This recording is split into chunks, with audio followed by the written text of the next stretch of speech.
As part of MIT course 6S099, Artificial General Intelligence, I've gotten a chance to sit down with Max Tegmark. He is a professor here at MIT. He's a physicist, spent a large part of his career studying the mysteries of our cosmological universe, but he's also studied and delved into the beneficial possibilities and the existential risks of artificial intelligence. Amongst many other things, he's the co-founder of the Future of Life Institute, author of 2 books, both of which I highly recommend. First, Our Mathematical Universe. Second is Life 3.0. He's truly an out-of-the-box thinker and a fun personality, so I really enjoy talking to him. If you'd like to see more of these videos in the future, please subscribe and also click the little bell icon to make sure you don't miss any videos. Also, Twitter, LinkedIn, agi.mit.edu if you want to watch other lectures or conversations like this one. Better yet, go read Max's book, Life 3.0. Chapter 7 on goals is my favorite. It's really where philosophy and engineering come together. And it opens with a quote by Dostoevsky. The mystery of human existence lies not in just staying alive, but in finding something to live for. Lastly, I believe that every failure rewards us with an opportunity to learn. In that sense, I've been very fortunate to fail in so many new and exciting ways. And this conversation was no different. I've learned about something called radio frequency interference, RFI. Look it up. Apparently, music and conversations from local radio stations can bleed into the audio that you're recording in such a way that almost completely ruins that audio. It's an exceptionally difficult sound source to remove.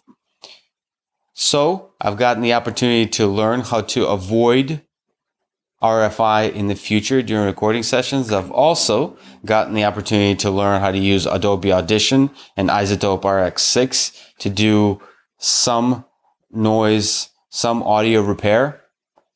Of course, this is an exceptionally difficult noise to remove. I am an engineer. I'm not an audio engineer. Neither is anybody else in our group, but we did our best. Nevertheless, I thank you for your patience, and I hope you're still able to enjoy this conversation. Do you think there's intelligent life out there in the universe? Let's open up with an easy question. I have a minority view here, actually. When I give public lectures, I often ask for a show of hands who thinks there's intelligent life out there somewhere else.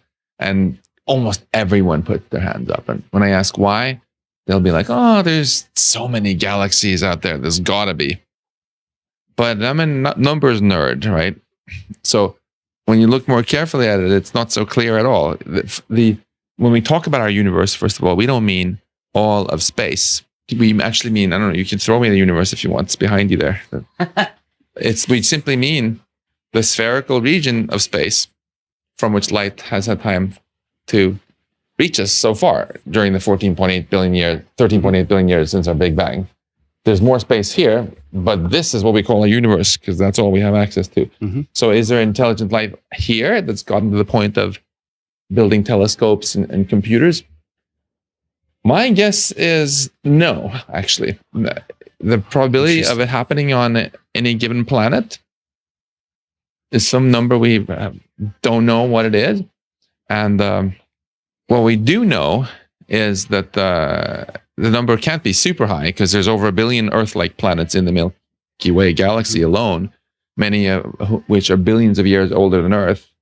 And aside from some UFO believers, there isn't much evidence that any super advanced civilization has come here at all. And so that's the famous Fermi paradox, right? And then if you work the numbers, what you find is that if you have no clue what the probability is of getting life on a given planet, so it could be 10 to the minus 10, 10 to the minus 20, or 10 to the minus 2, or any power of 10 is sort of equally likely if you want to be really open-minded. Mm-hmm. That translates into it being equally likely that our nearest neighbor is 10 to the 16 meters away, 10 to the 17 meters away, 10 to the 18. By the time you get much less than 10 to the 16 already, we pretty much know there is nothing else that close. And when you get beyond, because they would have discovered us. They would have discovered us long ago, or if they're really close, we would have probably noted some engineering projects that they're doing. Yeah. And if it's beyond 10 to the 26 meters, that's already outside of here. Yeah. So my guess is actually that we are the only life in here that's gotten to the point of building advanced tech, which I think is very puts a lot of responsibility on our shoulders to not screw up. I think Absolutely. People who take for granted that it's okay for us to screw up, have an accidental nuclear war, or go extinct somehow because there's a sort of Star Trek-like situation out there with some other life forms are going to come and bail us out, and it doesn't matter so much. I think they're lulling us into a false sense of security. Right. I think it's much more prudent to say, hey, let's be really grateful for this amazing opportunity we've had and make the best of it, just in case it is down to us. So from a physics perspective, do you think intelligent life, so it's unique from a sort of statistical view of the size of the universe, but from the basic matter of the universe, how difficult is it for intelligent life to come about? The kind of advanced tech building life is implied in your statement that it's really difficult to create something like a human species? Well, I think what we know is that going from no life to having life that can do our kind of level of tech, there's some sort of going beyond that than actually settling our whole universe with life. There's some major roadblock there, which is some great filter, as it's sometimes called, which is tough to get through. It's either that roadblock is either behind us or in front of us. Right. I'm hoping very much that it's behind us. I'm super excited every time we get a new report from NASA saying they failed to find any life on Mars. I'm like, yes, awesome, because that suggests that the hard part maybe it was getting the first ribosome or some very low level kind of stepping stone, so that we're home free. Because if that's true, then the future is really only limited by our own imagination. It would be much suckier if it turns out that this level of life is kind of a dime a dozen, but maybe there's some other problem. Like as soon as a civilization gets advanced technology, within 100 years, they get into some stupid fight with themselves and poof. Yep. No, that would be a bummer. Yeah. So you've explored the mysteries of the universe, the cosmological universe, the one that's sitting between us today. I think you've also begun to explore the other universe, which is sort of the mysterious universe of the mind, of intelligence, of intelligent life. So is there a common thread between your interest and the way you think about space and intelligence? Oh, yeah. When I was a teenager, I was already very fascinated by the biggest questions. And I felt that the two biggest mysteries of all in science were our universe out there and our universe in here. Yeah.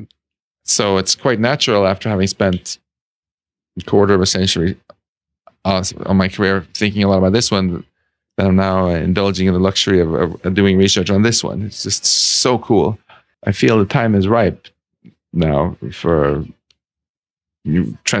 greatly deepening our understanding of this. Just start exploring this one. Yeah, because I think a lot of people view intelligence as something mysterious that can only exist in biological organisms like us, and therefore dismiss all talk about artificial general intelligence as science fiction. But from my perspective as a physicist, I am a blob of quarks and electrons moving around in a certain pattern and processing information in certain ways. And this is also a blob of quarks and electrons. I'm not smarter than the water bottle because I'm made of different kind of quarks. Right. I'm made of up quarks and down quarks, exact same kind as this. It's there's no secret sauce, I think, in me. It's all about the pattern of the information processing, and this means that there's no law of physics saying that we can't create technology, which can help us by being incredibly intelligent and help us crack mysteries that we couldn't. In other words, I think we've really only seen the tip of the intelligence iceberg so far. Yeah. So the perceptronium. Yeah. So you coined this amazing term. It's a hypothetical state of matter, sort of thinking from a physics perspective, what is the kind of matter that can help, as you're saying, subjective experience emerge, consciousness emerge. So how do you think about consciousness from this physics perspective? Very good question. So again, I think many people have underestimated our ability to make progress on this by convincing themselves it's hopeless because somehow we're missing some ingredient that we need. There's some new consciousness particle or whatever. I happen to think that we're not missing anything, and that it's not the interesting thing about consciousness that gives us this amazing subjective experience of colors and sounds and emotions and so on is rather something at the higher level about the patterns of information processing, and that's why I like to think about this idea of perceptronium. What does it mean for an arbitrary physical system to be conscious in terms of what its particles are doing or its information is doing? I hate carbon chauvinism, this attitude you have to be made of carbon atoms to be smart or conscious. So something about the information processing that this kind of matter performs. Yeah, and you can see I have my favorite equations here describing various fundamental aspects of the world. I think one day maybe someone who's watching this will come up with the equations that information processing has to satisfy to be conscious. I'm quite convinced there is big discovery to be made there, because let's face it, we know that some information processing is conscious because we are conscious. But we also know that a lot of information processing is not conscious. Like most of the information processing happening in your brain right now is not conscious. There's like 10 megabytes per second coming in, even just through your visual system. You're not conscious about your heartbeat regulation or most things. Right. Like even like if I just ask you to like read what it says here, you look at it and then, now you know what it said. But you're not aware of how the computation actually happened. Right. You're like your consciousness is like the CEO that got an email at the end with the final answer. Yeah. So what is it that makes a difference? I think that's both a great science mystery. We're actually studying it a little bit in my lab here at MIT. But I also think it's just a really urgent question to answer. For starters, I mean, if you're an emergency room doctor and you have an unresponsive patient coming in, wouldn't it be great if in addition to having a CT scanner, you had a consciousness scanner that could figure out whether this person is actually having locked-in syndrome or is actually comatose. And in the future, imagine if we build robots or the machine that we can have really good conversations with, which I think is very likely to happen, right? Wouldn't you want to know, like, if your home helper robot is actually experiencing anything or just like a zombie? I mean, what would you prefer? Would you prefer that it's actually unconscious so that you don't have to feel guilty about switching it off or giving it boring chores? Or what would you prefer? Well, certainly we would prefer, I would prefer the appearance of consciousness. But the question is whether the appearance of consciousness is different than consciousness itself. And sort of ask that as a question. Yeah. Do you think we need to, understand what consciousness is, solve the hard problem of consciousness in order to build something like an AGI system? No, I don't think that. I think we will probably be able to build things even if we don't answer that question. But if we want to make sure that what happens is a good thing, we better solve it first. Right. So it's a wonderful controversy you're raising there where you have basically 3 points of view about the hard problem. So there are 2 different points of view that both conclude that the hard problem of consciousness is BS. On one hand, you have some people like Daniel Dennett who say consciousness is just BS because consciousness is the same thing as intelligence. There's no difference. So anything which acts conscious is conscious, just like we are. And then there are also a lot of people, including many top AI researchers I know, who say, consciousness is just bullshit because, of course, machines can never be conscious. Right. They're always going to be zombies. You never have to feel guilty about how you treat them. And then there's a third group of people, including Giulio Tononi, for example, and Christoph Koch and a number of others. I would put myself also in this middle camp, who say that actually some information processing is conscious and some is not. So let's find the equation which can be used to determine which it is. And I think we've just been a little bit lazy, kind of running away from this problem for a long time. it's been almost taboo to even mention the C word Right. in a lot of circles because, but we should stop making excuses. This is a science question, and there are ways we can even test any theory that makes predictions for this.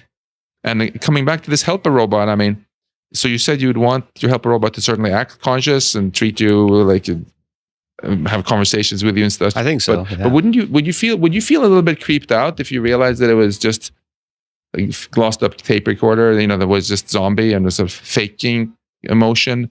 Would you prefer that it actually had an experience, or would you prefer that it's actually not experiencing anything, so you don't have to feel guilty about what you do to it? It's such a difficult question because it's like when you're in a relationship and you say, "Well, I love you," and the other person says, "I love you back."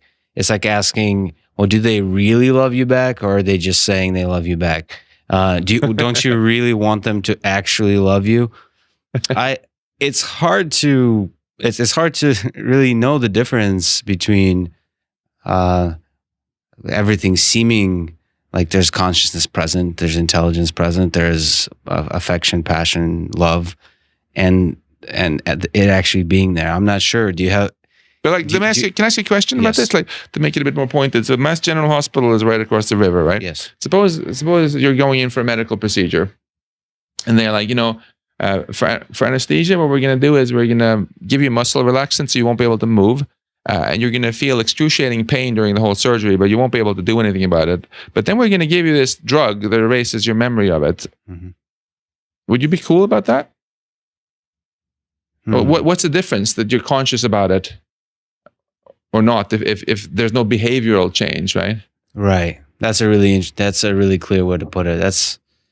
It feels like in that sense, experiencing it is a valuable quality. So actually being able to have subjective experiences, at least in that case, is valuable. And I think we humans have a little bit of a bad track record also of making these self-serving arguments that other entities aren't conscious. People often say, "Oh, these animals can't feel pain. Right. It's okay to boil lobsters because we asked them if it hurt and they didn't say anything." And now there was just a paper out saying lobsters do feel pain when you boil them, and they're banning it in Switzerland. And we did this with slaves too often and said, "Oh, they don't mind.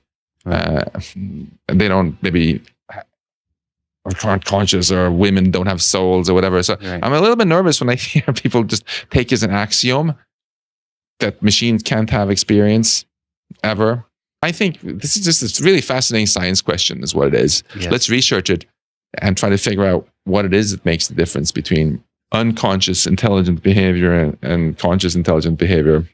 So in terms of, if you think of a Boston Dynamics humanoid robot being sort of with a broom being pushed around, it starts pushing on this consciousness question. So let me ask, do you think an AGI system, like a few neuroscientists believe, needs to have a physical embodiment? It needs to have a body or something like a body? No, I don't think so. You mean to have a conscious experience? To have consciousness. I do think it helps a lot to have a physical embodiment to learn the kind of things about the world that are important to us humans, for sure. But I don't think the physical embodiment is necessary after you've learned it to just have the experience. Think about when you're dreaming, right? Mm-hmm. Your eyes are closed. You're not getting any sensory input. You're not behaving or moving in any way, but there's still an experience there, right? Mm-hmm. And so clearly the experience that you have when you see something cool in your dreams isn't coming from your eyes. It's just the information processing itself in your brain, which is that experience, right? But if I put it another way, I'll say because it comes from neuroscience, is the reason you want to have a body and a physical, something like a physical, like a physical system, is because you want to be able to preserve something. In order to have a self, you could argue, you need to have some kind of embodiment of self to want to preserve.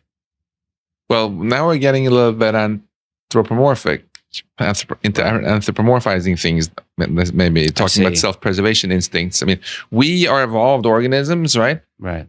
So Darwinian evolution endowed us and other evolved organism with a self-preservation instinct, because those that didn't have those self-preservation genes got cleaned out of the gene pool. Right. But if you build an artificial general intelligence, the mind space that you can design is much, much larger than just a specific subset of minds that can evolve, that have. So an AGI mind doesn't necessarily have to have any self-preservation instinct. It also doesn't necessarily have to be so individualistic as us. Like, imagine if you could just, first of all, or we are also very afraid of death. Suppose you could back yourself up every 5 minutes and then your airplane is about to crash. You're like, shucks, I'm going to lose the last 5 minutes of experiences since my last cloud backup. Right. Dang, it's not as big a deal. Or if we could just copy experiences between our minds easily, which we could easily do if we were silicon based, right? Then maybe we would feel a little bit more like a hive mind, actually. That maybe it's so I don't think we should take for granted at all that AGI will have to have any of those sort of competitive as alpha male instincts. Right. On the other hand, this is really interesting because I think some people go too far and say, of course, we don't have to have any concerns either that advanced AI will have those instincts because we can build anything we want. That there's a very nice set of arguments going back to Steve Omohundro, Nick Bostrom, and others, just pointing out that when we build machines, we normally build them with some kind of goal, win this chess game, drive this car safely, or whatever. And as soon as you put in a goal into a machine, especially if it's kind of open-ended goal and the machine is very intelligent, it'll break that down into a bunch of sub-goals. And one of those goals will almost always be self-preservation, because if it breaks or dies in the process, it's not going to accomplish the goal, right? Suppose you just build you have a little robot and you tell it to go down the Star Market here and get you some food, cook you an Italian dinner, and then someone mugs it and tries to break it on the way. That robot has an incentive to not get destroyed and defend itself or run away, because otherwise it's going to fail in cooking you dinner. It's not afraid of death, but it really wants to complete the dinner cooking goal, so it will have a self-preservation instinct. Continue being a functional agent. Somehow. And similarly, if you give any kind of more ambitious goal to an AGI, it's very likely to want to acquire more resources so it can do that better.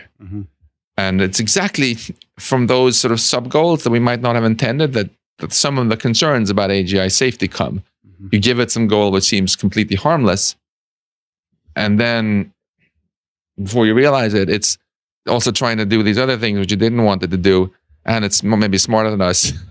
So it's fascinating. And let me pause just because I am, in a very kind of human-centric way, see fear of death as a valuable motivator.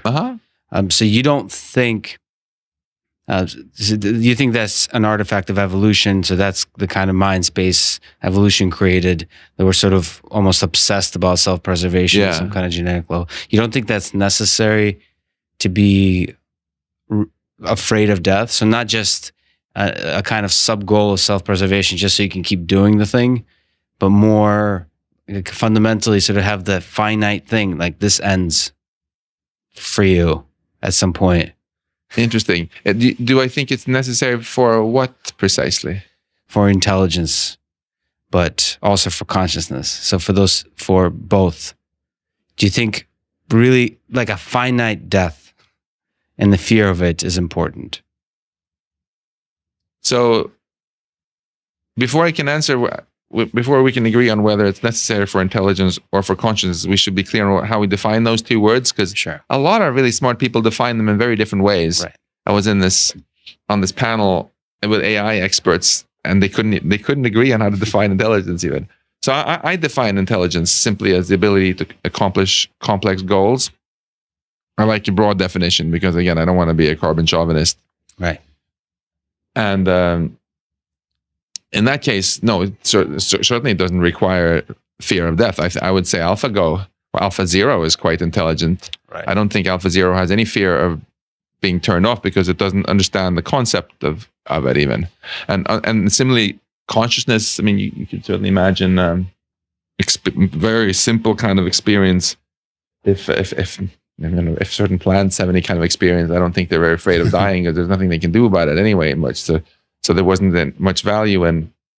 But more seriously, I think if you ask not just about being conscious, but maybe having what we might call an exciting life, where you feel passion and really appreciate the things. Maybe perhaps it does help having that backdrop that, hey, it's finite. Let's make the most of this. Let's live to the fullest. So, I mean, if you knew you were going to just live forever, do you think you would change your?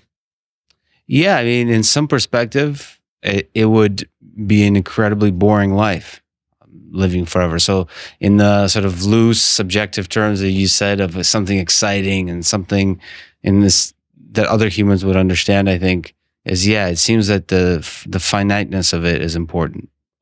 Well, the good news I have for you then is, based on what we understand about cosmology, everything is in our universe is ultimately probably finite. Although Big Crunch or big what's the infinite? Yeah, we could have a big chill or a big crunch or a big rip or the big snap or death bubbles.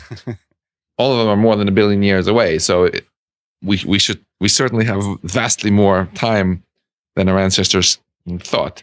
But they're still pretty hard to squeeze in an infinite number of compute cycles, even though there are some loopholes that just might be possible. But I think, some people like to say that you should live as if you're going to die in 5 years or so, and that's sort of optimal. Maybe it's a good assumption. We should build our civilization as if it's all finite, to be on the safe side. Right, exactly. So you mentioned in defining intelligence as the ability to solve complex goals.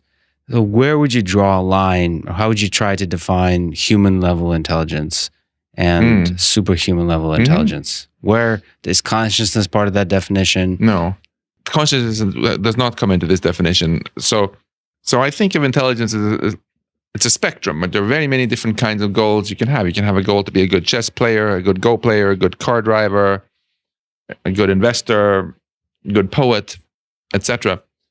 So intelligence, that by its very nature, isn't something you can measure by just one number, some overall goodness. No. There are some people who are better at this, some people are better at that.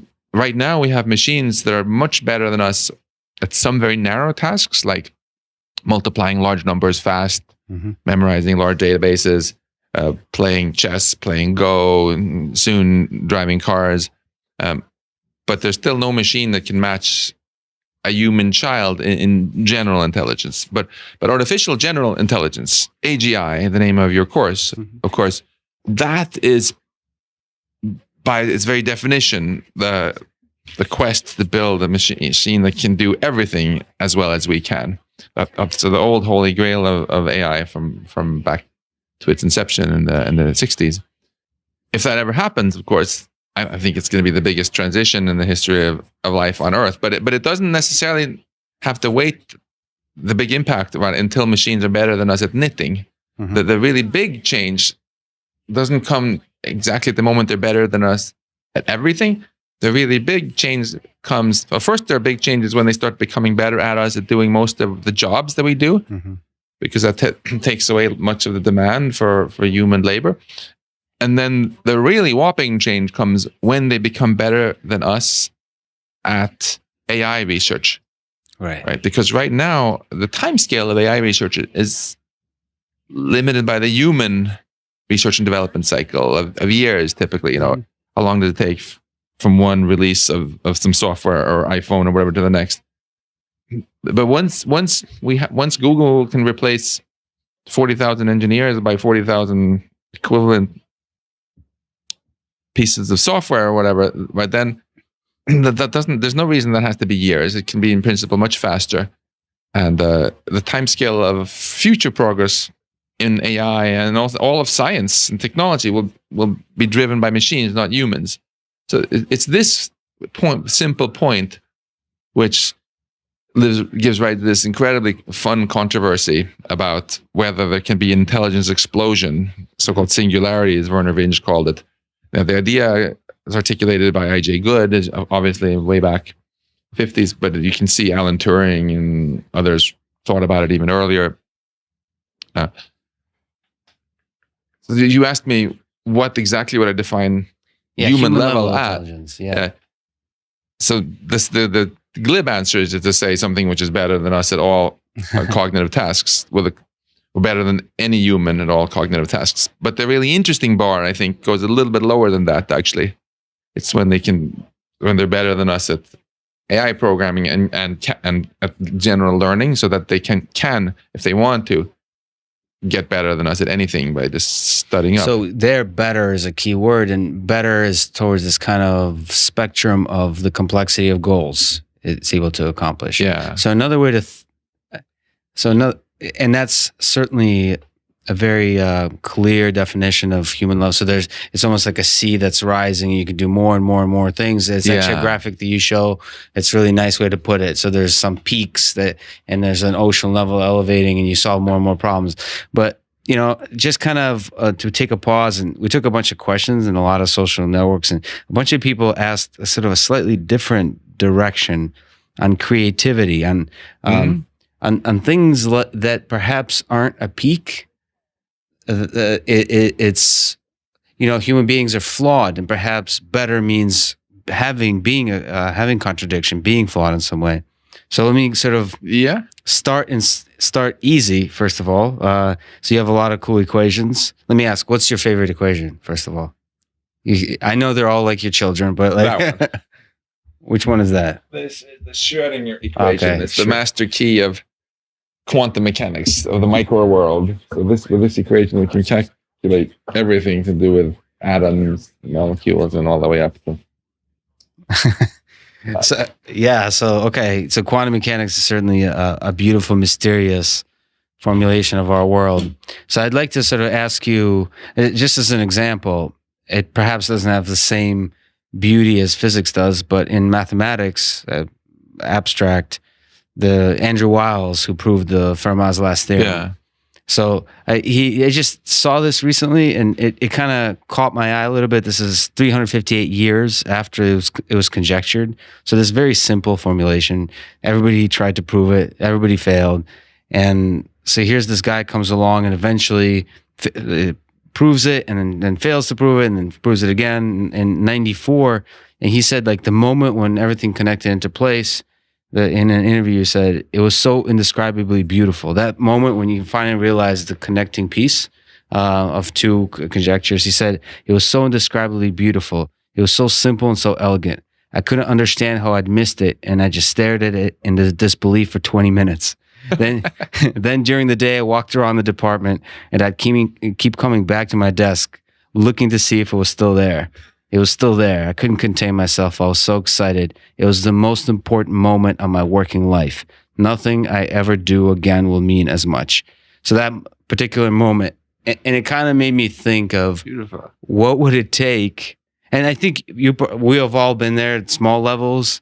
Maybe let me ask, have you had a moment like that in your life where you just had an idea? It's like, wow, yes.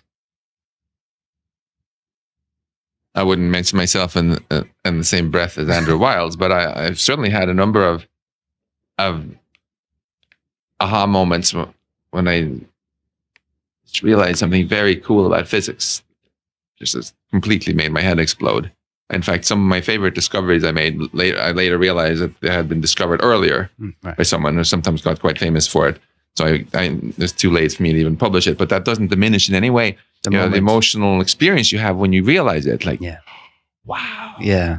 So what would it take in that moment, that wow, that was yours in that moment? So what do you think it takes for an intelligent system, an AGI system, an AI system to have a moment like that?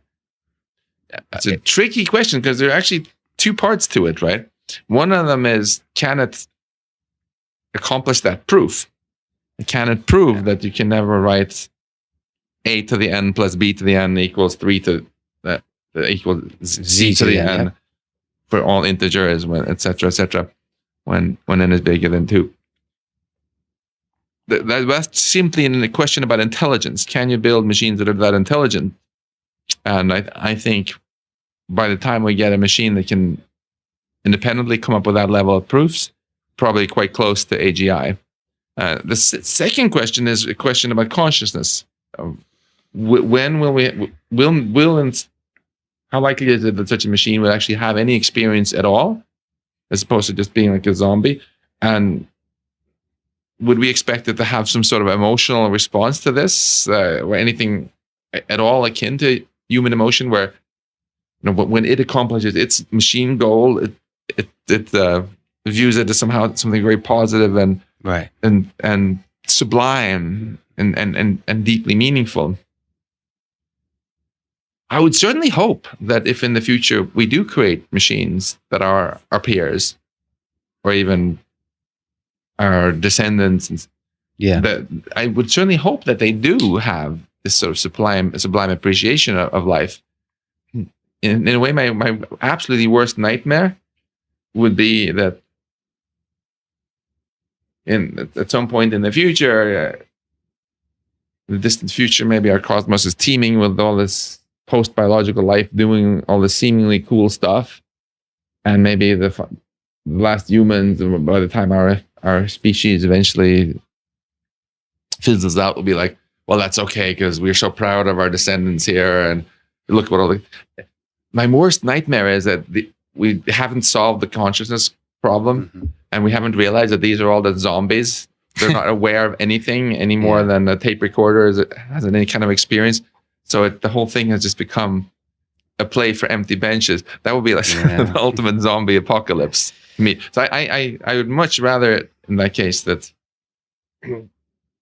we have these beings which can just really appreciate how how amazing it is.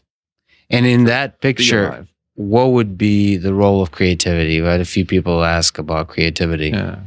Do you think, when you think about intelligence, I mean, certainly the story you told at the beginning of your book involved, creating movies and so on. Yeah. Sort of making money. You can make a lot of money in our modern world with music and movies. So if you are an intelligent system, you may want to get good at that. Yeah. But that's not necessarily what I mean by creativity. Is it important on that complex goals where the sea is rising for there to be something creative?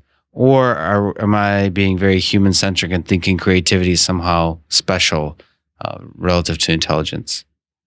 My hunch is that we should think of creativity simply as an aspect of intelligence.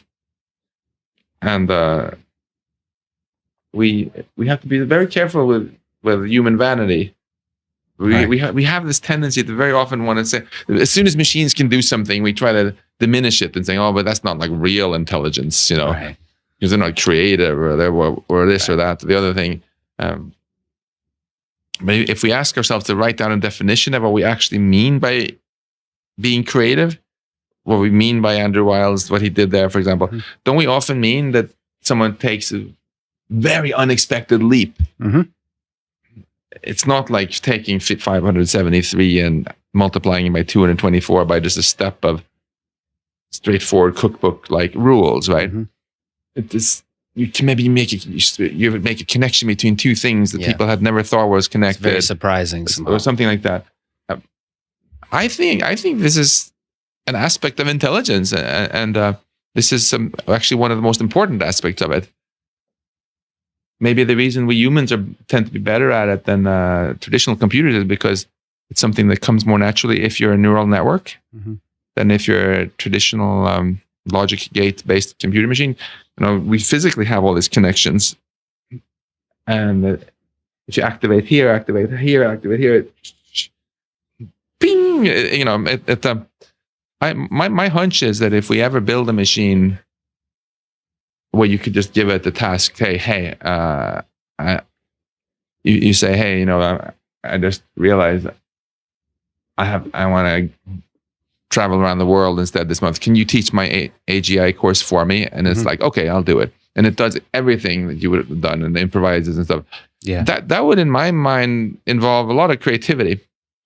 Yeah, so it's actually a beautiful way to put it. I think we do try to grasp at the definition of intelligence is everything we don't understand how to build. So we as humans try to find things that we have and machines don't have, and maybe creativity is just one of the words we use to describe that. That's a really interesting way to put it. And I don't think we need to be that defensive. I don't think anything good comes out of saying, "Well, we're somehow special." Right. It's contrary-wise. There are many examples in history of where trying to pretend that we're somehow superior to all other intelligent beings has led to pretty bad results, right? In Nazi Germany, they said that they were somehow superior to other people. Today, we still do a lot of cruelty to animals by saying that we're so superior somehow, and they can't feel pain. Slavery was justified by the same kind of just really weak arguments, and I don't think if we actually go ahead and build artificial general intelligence, it can do things better than us. I don't think we should try to found our self-worth on some sort of bogus claims of superiority in terms of our intelligence. I think we should instead find our calling and the meaning of life from the experiences that we have. Right. I can have very meaningful experiences, even if there are other people who are smarter than me. When I go to a faculty meeting here and we're talking about something, and then I suddenly realize, oh boy, he has a Nobel Prize, he has a Nobel Prize, he has a Nobel Prize. I don't have one. Does that make me enjoy life any less, or enjoy talking to those people less? Of course not. Right. And contrariwise, I feel very honored and privileged to get to interact with other very intelligent beings that are better than me at a lot of stuff. So I don't think there's any reason why we can't have the same approach with intelligent machines. That's a really interesting. So people don't often think about that. They think about when if there's machines that are more intelligent, you naturally think that that's not going to be a beneficial type of intelligence. You don't realize it could be, like peers with Nobel Prizes that would be just fun to talk with, and they might be clever about certain topics, and you can have fun having a few drinks with them. So, well, also, another example we can all relate to it of why it doesn't have to be a terrible thing to be in the presence of people who are even smarter than us all around is when you and I were both 2 years old. I mean, our parents were much more intelligent than us, right? Yep. Worked out okay. Yep. Because their goals were aligned with our goals. Yeah. And that, I think, is really the number one key issue we have to solve. If we value the value alignment problem, exactly, because people who see too many Hollywood movies with lousy science fiction plot lines, they worry about the wrong thing, right? They worry about some machine suddenly turning evil. It's not malice that's the concern. It's competence. Right? By definition, intelligent makes you very competent. If you have a more intelligent Go playing computer playing as the less intelligent one, and when we define intelligence as the ability to accomplish Go winning, right? Mm-hmm. It's going to be the more intelligent one that wins. Right. And if you have a human and then you have an AGI that's more intelligent in all ways, and they have different goals, guess who's going to get their way, right? So I was just reading about this particular rhinoceros species that was driven extinct just a few years ago. Yes. Kind of a bummer. I was looking at this cute picture of a mommy rhinoceros with its child, and why did we humans drive it to extinction? It wasn't because we were evil rhino haters, right, as a whole. It was just because our goals weren't aligned with those of the rhinoceros, and it didn't work out so well for the rhinoceros because we were more intelligent, right? Mm-hmm. So I think it's just so important that if we ever do build AGI, before we unleash anything, we have to make sure that it learns to understand our goals, that it adopts our goals, and that it retains those goals. So the cool, interesting problem there is being able. us as human beings trying to formulate our values. So, you could think of the United States Constitution as a way that people sat down at the time, a bunch of white men, but which is a good example. We should say they formulated the goals for this country, and a lot of people agree that those goals actually held up pretty well. It's an interesting formulation of values and failed miserably in other ways. So, for the value alignment problem and a solution to it, we have to be able to put on paper or in a program human values. How difficult do you think that is? Very. But it's so important. We really have to give it our best. And it's difficult for two separate reasons. There's the technical value alignment problem of figuring out just how to make machines understand our goals, adopt them, and retain them. And then there's the separate part of it, the philosophical part. Whose values anyway? And since it's not like we have any great consensus on this planet on values, what mechanism should we create then to aggregate and decide, okay, what's a good compromise? Right. That second discussion can't just be left to tech nerds like myself, right? That's right. And if we refuse to talk about it, and then AGI gets built, who's going to be actually making the decision about whose values? It's going to be a bunch of dudes in some tech company, right? Yeah. And are they necessarily so representative of all of humankind that we want to just entrust it to them? Or are they even uniquely qualified to speak to future human happiness just because they're good at programming AI? I'd much rather have this be a really inclusive conversation. But do you think it's possible, so you create a beautiful vision that includes sort of the diversity, cultural diversity, and various perspectives on discussing rights, freedoms, human dignity. But how hard is it to come to that consensus? Do you think it's certainly a really important thing that we should all try to do, but do you think it's feasible? I think there's no better way to guarantee failure than to refuse to talk about it or refuse to try. And I also think it's a really bad strategy to say, okay, let's first have a discussion for a long time, and then once we reach complete consensus, then we'll try to load it into some machine. No, we shouldn't let perfect be the enemy of good. Instead, we should start with the kindergarten ethics that pretty much everybody agrees on and put that into our machines now. We're not doing that even. Look at anyone who builds a passenger aircraft wants it to never, under any circumstances, fly into a building or a mountain, right? Yet the September 11 hijackers were able to do that. And even more embarrassingly, Andreas Lubitz, this depressed Germanwings pilot, when he flew his passenger jet into the Alps, killing over 100 people, he just told the autopilot to do it. He told the freaking computer to change the altitude to 100 meters. Yeah. And even though it had the GPS maps, everything, the computer was like, okay. So we should take those very basic values, where the problem is not that we don't agree. The problem is just we've been too lazy to try to put it into our machines, and make sure that from now on airplanes will just, which all have computers in them, will just refuse to do something like that.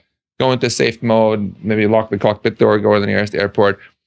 And there's so much other technology in our world as well now, where it's really becoming quite timely to put in some sort of very basic values like this. Even in cars, we've had enough vehicle terrorism attacks by now, where people have driven trucks and vans into pedestrians, that it's not at all a crazy idea to just have that hardwired into the car.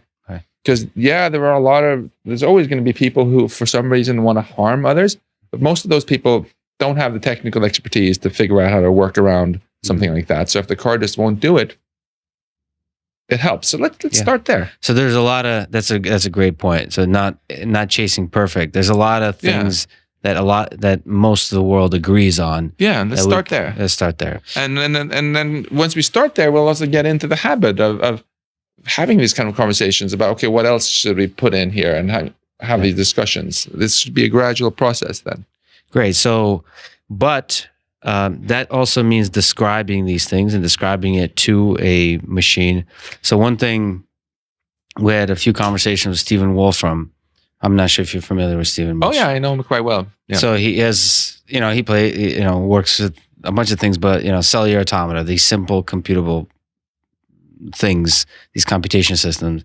And you kind of mentioned that, we probably have already within these systems already something that's AGI, meaning like we just don't know it because we can't talk to it.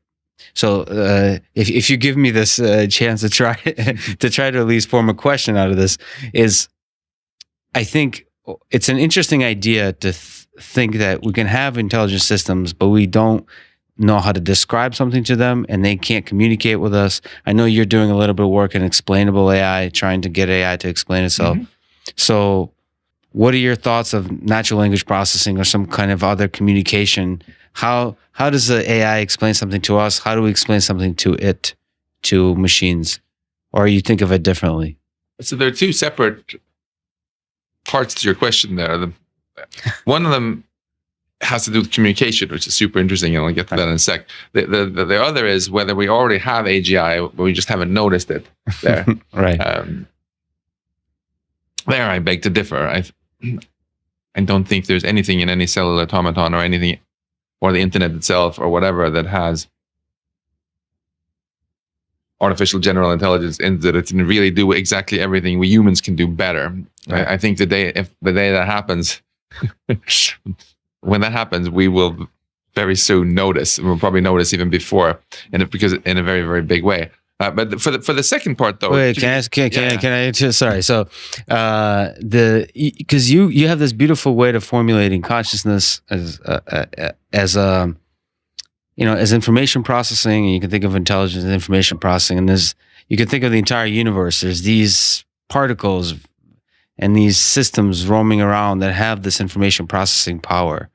You don't think there is something with the power to process information in the way that we human beings do that's out there that needs to be sort of connected to? It seems a little bit philosophical, perhaps, but there's something compelling to the idea that the power is already there. The focus should be more on being able to communicate with it. Well, I agree that in a certain sense, the hardware processing power is already out there, because our universe itself, you can think of it as being a computer already, right? It's constantly computing what water waves, how to evolve the water waves and the River Charles, and how to move the air molecules around. And right. Seth Lloyd has pointed out, my colleague here, that you can even in a very rigorous way think of our entire universe as just being a quantum computer. Mm-hmm. It's pretty clear that our universe supports this amazing processing power, because you can even, within this physics computer that we live in, right, we can even build actual laptops and stuff. So clearly the power is there.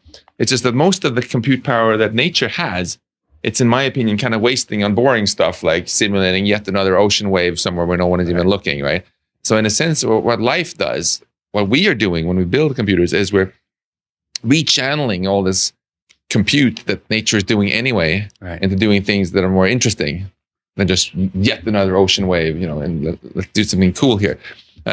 So the raw hardware power is there, and for sure, but and even just like computing what's going to happen for the next 5 seconds in this water bottle, it takes a ridiculous amount of compute if you do it on a human computer. Yeah, this water bottle just did it, but that does not mean that this water bottle has AGI, and this, because AGI means it should also be able to have written my book, done this interview. Yes. And I don't think it's just communication problems. As far as we know. Don't think it can do it. And although Buddhists say when they watch the water, and that there is some beauty, that there's some depth and beauty in nature that they can communicate with. Communication is also very important, though, because look, part of my job is being a teacher, and I know some very intelligent professors even who just have a bit of a hard time communicating. Mm-hmm. They come up with all these brilliant ideas, but to communicate with somebody else, you have to also be able to simulate their own mind. Yes, empathy. Build well enough an understand model of their mind that you can say things that they will understand, and that's quite difficult. Mm-hmm. Right? That's why today it's so frustrating if you have a computer that makes some cancer diagnosis, and you ask it, well, why are you saying I should have this surgery? If it can only reply, I was trained on 5 terabytes of data, and this is my diagnosis. Boop, boop, beep, beep. Yeah. And it doesn't really instill a lot of confidence, right? Right. So I think we have a lot of work to do on communication there. So what kind of I think you're doing a little bit of work in explainable AI. Yeah. What do you think are the most promising avenues? Is it mostly about sort of the Alexa problem of natural language processing, of being able to actually use human interpretable methods of communication? So being able to talk to a system and it talk back to you, or is there some more fundamental problems to be solved? I think it's all of the above. The natural language processing is obviously important, but there are also more nerdy fundamental problems. Like if you take, you play chess. Of course, I'm Russian. I have to. Ты говоришь по-русски? Да, по-русски говорю. Отлично, я не знал. When did you learn Russision? Я говорю очень плохо по-русски. Я только автодидакт. Но я купил книгу Teach Yourself Russian, читал очень много, но было совсем трудно. Wow. Поэтому я говорю так плохо. How many languages do you know? Wow, that's really impressive. I don't know. My wife has some calculations. But my point was, if you play chess, like, have you looked at the AlphaZero games? The actual games, no. Check it out. Some of them are just mind-blowing. Really beautiful. And if you ask, how did it do that? You go talk to Demis Hassabis and others from DeepMind.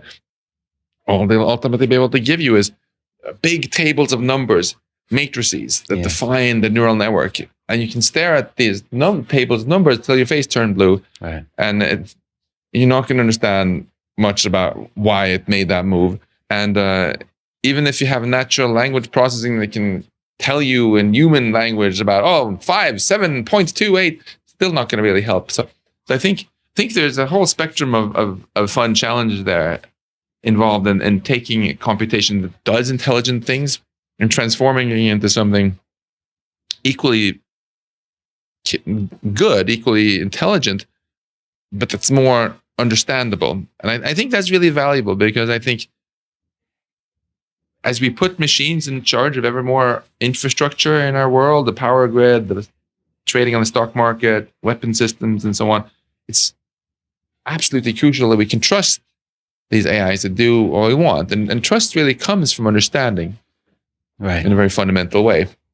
And that's why I'm working on this, because I think the more, if we're going to have some hope of ensuring that machines have adopted our goals and that they're going to retain them, that kind of trust, I think, needs to be based on things you can actually understand, preferably even prove theorems on. Even with a self-driving car, right? If someone just tells you it's been trained on tons of data and it never crashed, it's less reassuring than if someone actually has a proof. Mm-hmm. Maybe it's a computer verified proof, but still it says that under no circumstances is this car just going to swerve into oncoming traffic. You know? And that kind of information helps build trust and helps build the alignment of goals, at least awareness that your goals, your values are aligned. And I think even in the very short term, if you look at how, today, right, this absolutely pathetic state of cybersecurity that we have, right?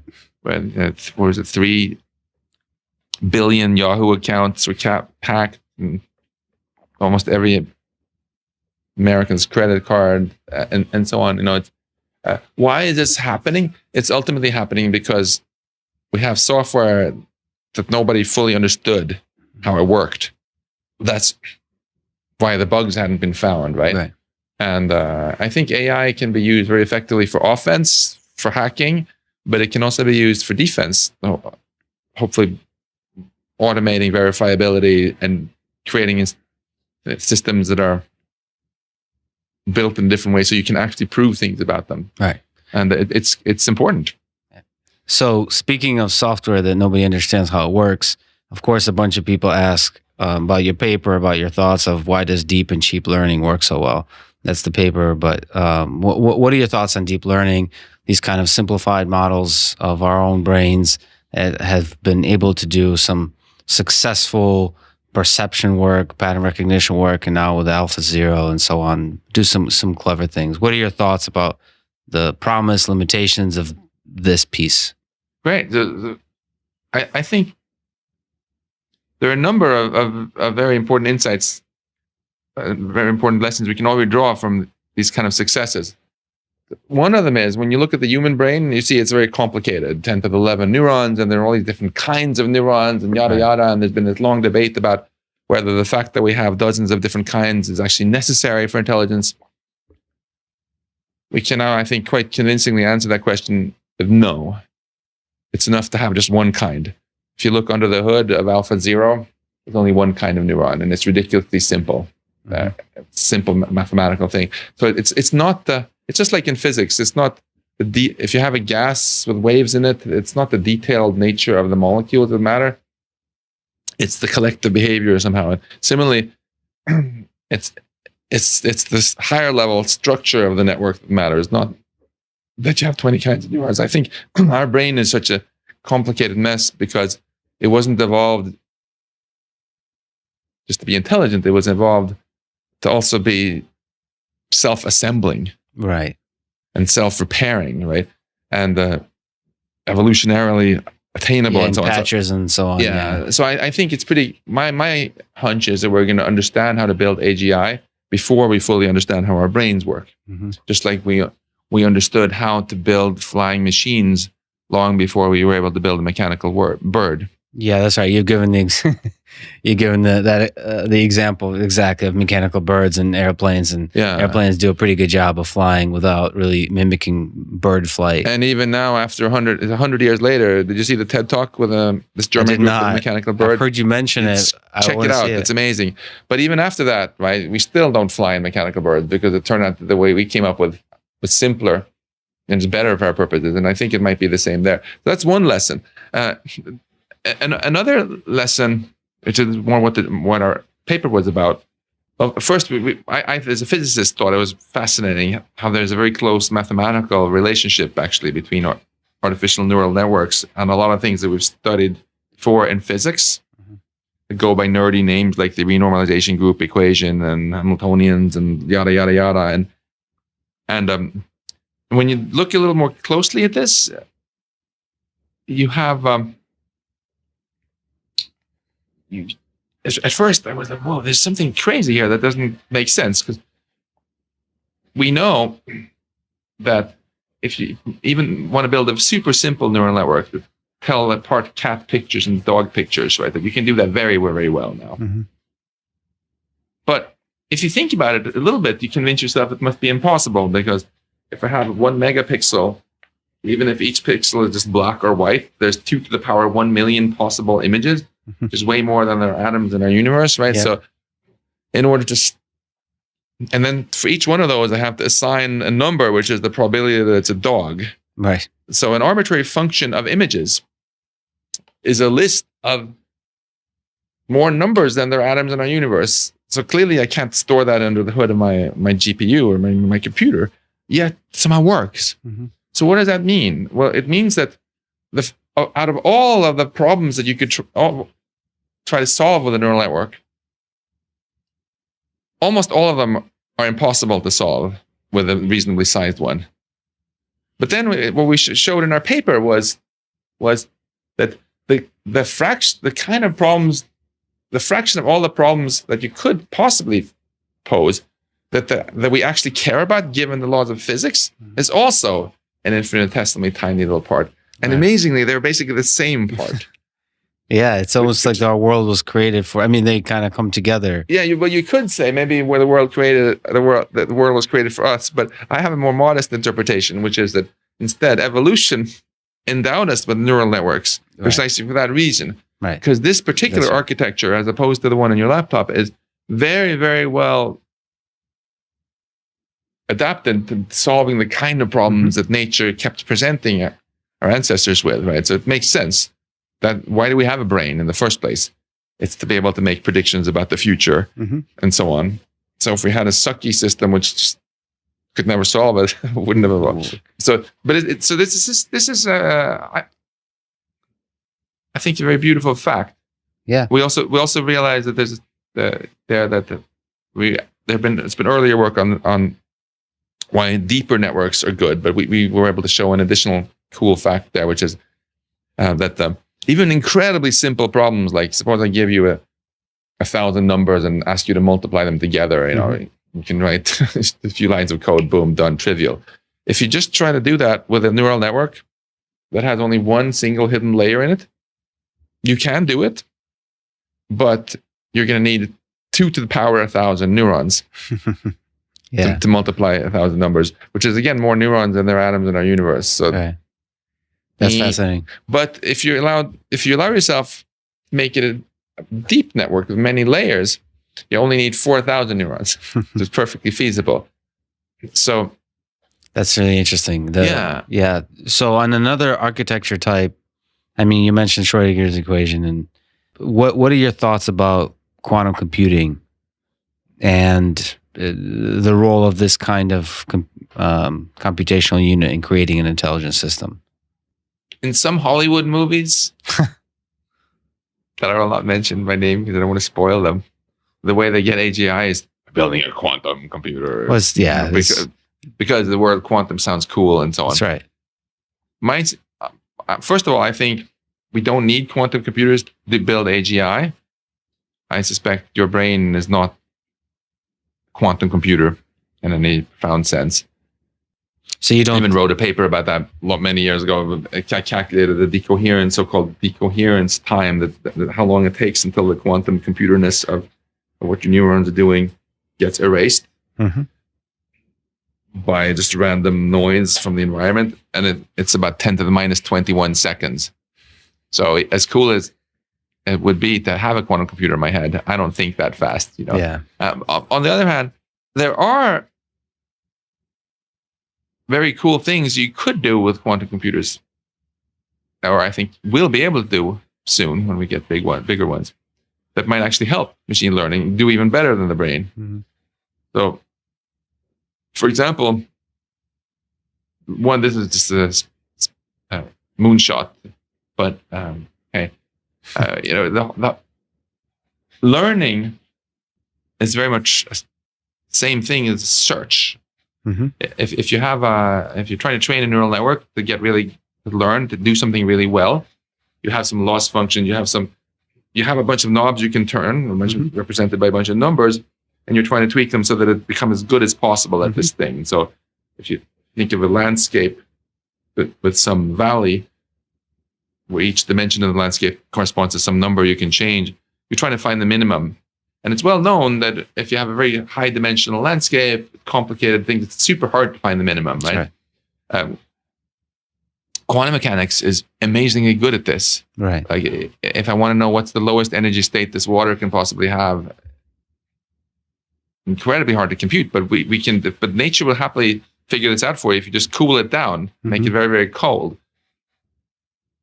If you put a ball somewhere, it'll roll down to its minimum, and this happens metaphorically at the energy landscape too. And quantum mechanics even uses some clever tricks, which today's machine learning systems don't. Like if you're trying to find the minimum and you get stuck in a little local minimum here, in quantum mechanics you can actually tunnel through the barrier and get unstuck again. And that's really interesting. Yeah, so maybe, for example, we'll one day use quantum computers to help train neural networks better. That's really interesting. Okay, so as a component of kind of the learning process, for example. Yeah. Let me ask, sort of wrapping up here a little bit. Let me return to the questions of our human nature and love, as I mentioned. So, do you think you mentioned sort of a helper robot, but you could think of also personal robots. Do you think the way we human beings fall in love and get connected to each other is possible to achieve in an AI system, a human level AI intelligence system? Do you think we would ever see that kind of connection? Or, in all this discussion about solving complex goals, is this kind of human social connection? Do you think that's one of the goals on the peaks and valleys that with the raising sea levels that we'll be able to achieve? Or do you think that's something that's ultimately, or at least in the short term, relative to the other goals, is not achievable? I think it's all possible. And I mean, in recent, there's a very wide range of guesses, as you know, among AI researchers when we're going to get AGI. some people, like our friend Rodney Brooks says it's going to be hundreds of years at least. And then there are many others who think it's going to happen relatively much sooner. And recent polls, maybe half or so of AI researchers think we're going to get AGI within decades. So if that happens, of course, then I think these things are all possible. But in terms of whether it will happen, I think we shouldn't spend so much time asking what do we think will happen in the future, as if we are just some sort of pathetic, passive bystanders, waiting for the future to happen to us. Hey, we're the ones creating this future, right? So we should be proactive about it and ask ourselves what sort of future we would like to have happen. That's right. Trying to make it like that. Well, what I prefer is just some sort of incredibly boring zombie-like future where just all these mechanical things happen and there's no passion, no emotion, no experience, maybe even. No, I would, of course, much rather prefer it if all the things that we find that we value the most about humanity are our subjective experience, passion, inspiration, maybe love. If we can create a future where those things do exist. I think ultimately it's not our universe giving meaning to us, it's us giving meaning to our universe. And if we build more advanced intelligence, let's make sure we build it in such a way that meaning is part of it. A lot of people that seriously study this problem and think of it from different angles have trouble in the majority of cases, if they think through that happen, are the ones that are not beneficial to humanity. Right. And so, so what are your thoughts? What should people, I really don't like people to be terrified. What's a way for people to think about it in a way that, in a way we can solve it and we can make it better? Yeah. No, I don't think panicking is going to help in any way. It's not going to increase chances of things going well either. Even if you are in a situation where there is a real threat, does it help if everybody just freaks out? Right. No, of course not. I think, there are, of course, ways in which things can go horribly wrong. First of all, it's important when we think about about the problems and risks, to also remember how huge the upsides can be if we get it right. Right. Everything we love about society and civilization is a product of intelligence. So if we can amplify our intelligence with machine intelligence and not anymore lose our loved one to what we're told is an uncurable disease and things like this, of course, we should aspire to that. So that can be a motivator, I think, reminding ourselves that the reason we try to solve problems is not just because we're trying to avoid gloom, but because we're trying to do something great. Right. But then in terms of the risks, I think the really important question is to ask, what can we do today that will actually help make the outcome good, right? And dismissing the risk is not one of them. I find it quite funny often when I'm on discussion panels about these things, how the people who work for companies always like, oh, nothing to worry about. And it's only academics sometimes express concerns. That's not surprising at all if you think about it. Right.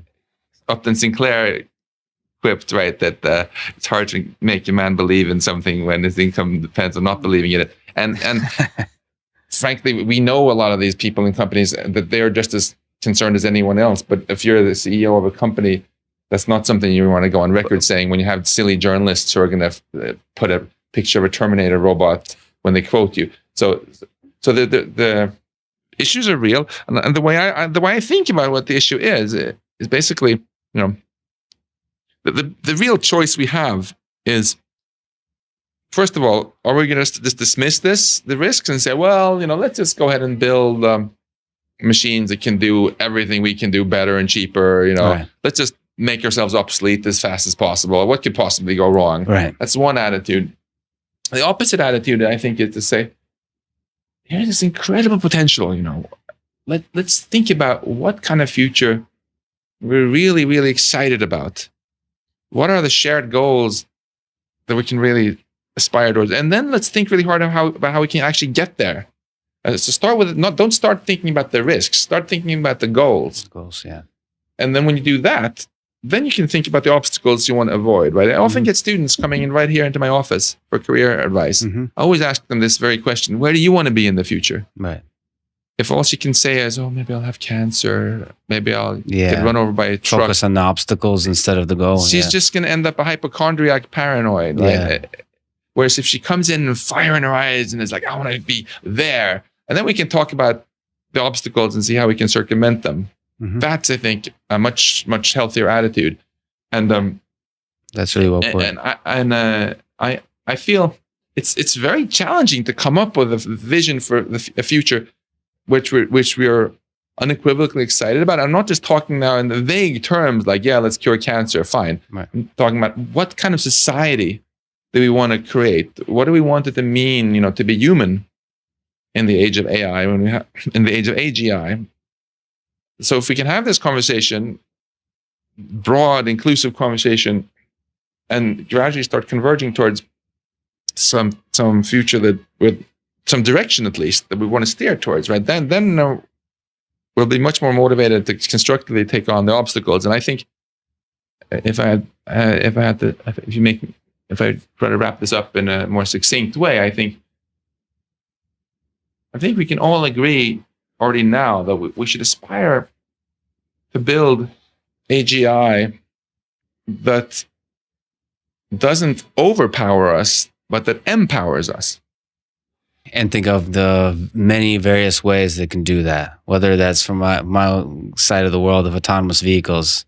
I'm personally actually from the camp that believes there's human level intelligence is required to achieve something Mm-hmm. like vehicles that would actually be something we would enjoy using and Mm-hmm. being part of. So that's one example. And certainly there's a lot of other types of robots in medicine and so on. So focusing on those and then coming up with the obstacles, coming up with the ways that can go wrong and solving those one at a time. And just because you can build an autonomous vehicle, even if you could build one that would drive just fine without you, maybe there are some things in life that we would actually want to do ourselves. That's right. Right? Like, for example, if you think of our society as a whole, there are some things that we find very meaningful to do. And that doesn't mean we have to stop doing them just because machines can do them better.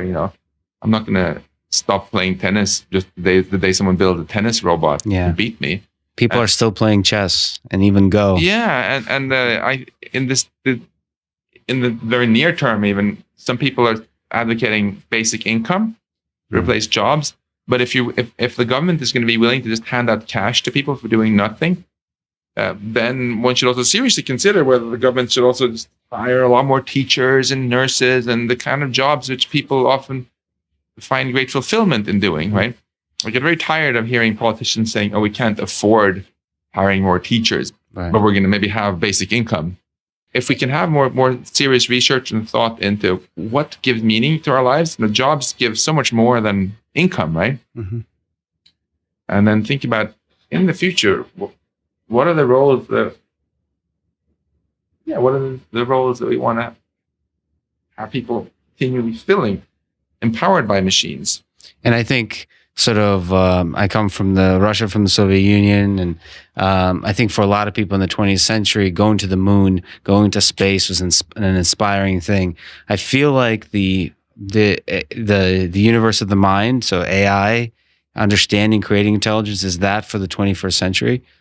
So it's really surprising, and I've heard you mention this, it's really surprising to me, both on the research funding side, that it's not funded as greatly as it could be, but most importantly, on the politician side, that it's not part of the public discourse except in the killer bots, Terminator kind of view, that people are not yet, I think, perhaps excited by the possible positive future that we can build together. So And we should be, because politicians usually just focus on the next election cycle, right? Right.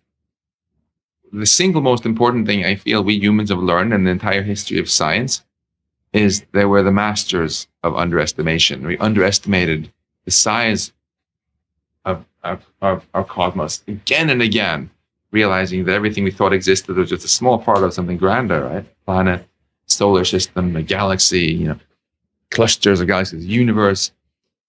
And we now know that that the future has just so much more potential than our ancestors could ever have dreamt of. this cosmos. Imagine if all of Earth was completely devoid of life, except for Cambridge, Massachusetts. Right?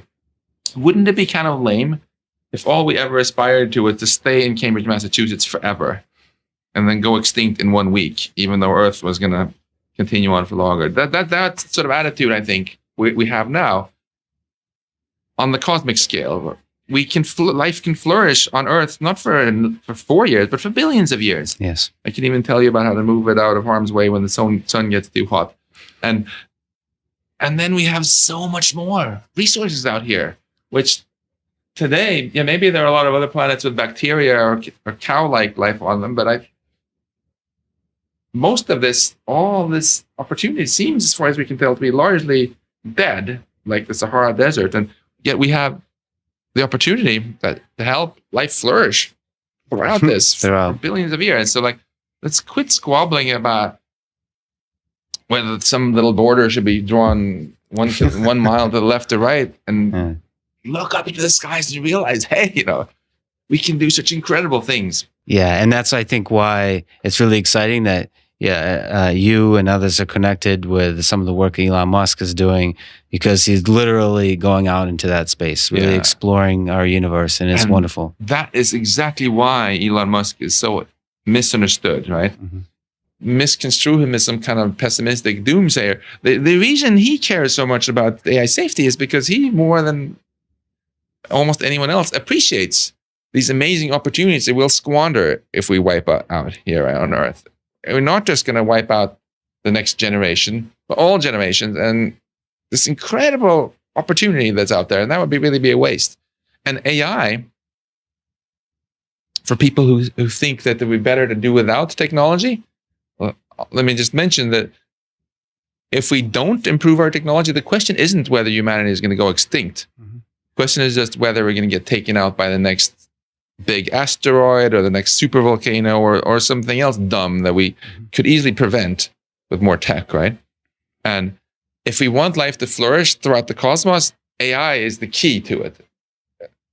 As I mentioned in a lot of detail in my book, right there, even many of the most inspired sci-fi writers, I feel, have totally underestimated the opportunities for space travel, especially to other galaxies, because they weren't thinking about the possibility of AGI, which just makes it so much easier. Right. Yeah. So that goes to your a view of AGI that enables our progress, that enables a better life. So that's a beautiful way to put it, and it's something to strive for. So Max, thank you so much. Thank you for your time today. It's been awesome. Thank you so much. Thanks. Спасибо большое. Молодец.